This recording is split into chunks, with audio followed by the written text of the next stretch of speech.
In today's digital world, we're more connected than ever, yet many of us feel increasingly distracted, overwhelmed, and mentally drained by our screens. Today, we'll discuss what that constant online presence is doing to our well-being, our focus, and relationships, and whether stepping back from our devices can actually help us live and work better without going offline completely. We're now joined by Konrad Maj, social psychologist and head of the HumanTech Meetings project at SWPS University, to discuss it all further. Good to have you. Welcome. Welcome. So let's define this first. I mean, digital detox, in simple terms, tell us what that is and why this has gained such prominence and importance these last few months. Of course, digital detox doesn't mean quitting technology. It means using it on purpose. Because many people feel tired, distracted, and always on.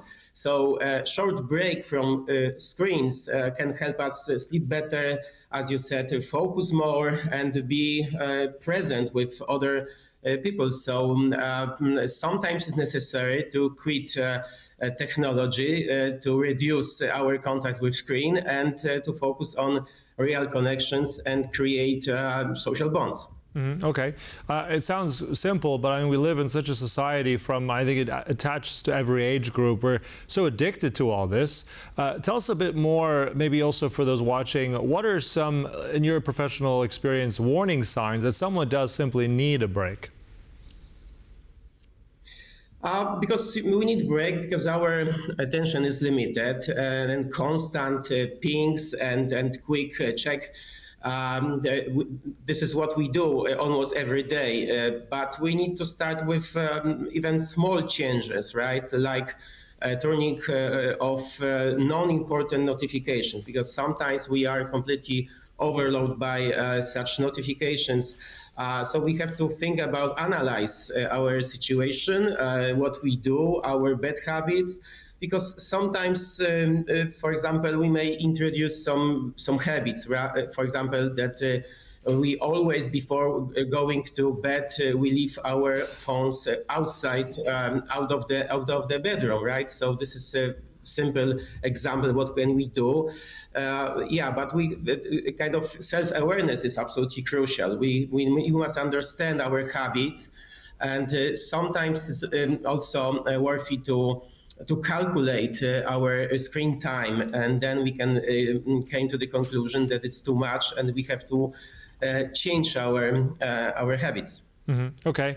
Well, I mean, it sounds all simple and good, but I mean, it's also, I think, a generational issue, isn't it? I mean, I remember when I had my first cell phone, I was about 15. It was very limited what it could do. There's a whole generation of kids and teens who've grown up with this kind of technology constantly. So where do you see the vulnerabilities there, and how can, if at all, how can these people step back? I mean, is it gradual? Do you do it immediately? What's your strategy there? I think that we must understand, because everyone is talking about risky behavior for our kids. We have a tendency to educate them, to talk about that they are every time online. However, we have to also understand that we are also not it's better not to say that we are addicted, but we are, let's say, we overuse mobile phones. So I'm trying to say that it's not a problem of young generation. It's also our problem. We very often model their behavior, our kids. So we must understand it. And if, of course, this problem is serious, we see that we cannot control our spontaneous behaviors. For example, every day when we woke up, we starting our day with using mobile. So if we see that the problem is quite serious, of course, it's good to talk with psychologists, psychotherapists, because sometimes psychotherapy is needed. However, in case of kids, I believe that sometimes we may use a strategy to talk with them, to ask them why they use screens, computer, mobile phone, and maybe to understand their needs, or maybe to present something, to introduce something instead of such screen. I'm talking about some activities like sport, for example, or walking, or some handmade, some activities by using own hands. So I'm trying to say that we must think about alternatives. We must propose something for our kids, not just to cut off them from the screens, not only limit or introduce completely kind of habits that no phones through the whole day. So so let's talk with kids and treat them as adults, right? Sometimes they are very smart and they understand that our attention is limited, or maybe sometimes it's even some complex algorithms we may present, we may explain to them. So I believe that starting with rational explanations is also something which is worthy to recommend, right? But if not, as I said, let's create some alternatives, good alternatives to mobile phones. Okay. Well, I guess the big question will be, what are those alternatives going to be? But I want to challenge you on that, because you said, it sounds good. You treat young adults, children with respect. You talk to them about this issue, but at times that's already very difficult, isn't it? Because a lot of that has been lost because children, and many of us in study, are so attached to digital devices. How has that impacted how we actually communicate? Because I think it's very difficult to have, as you said, a real conversation nowadays, isn't it? Yeah, and that's why we need to explain this impact, right? To present this effect, the social media effects that, for example, if you use too much your mobile phone, you can lose a lot of opportunity to speak with others, right? You can tell your kids that, for example, if you want to sleep better, it's better to leave your smartphone outside the bedroom. You may also talk about learning skills. Sometimes, of course, kids are complaining that it's so hard to remember something, so hard to learn. What can I do? So then we can explain that, okay, maybe this is the reason, that because maybe you use too much your smartphone, or maybe you play too much in your games, for example, right?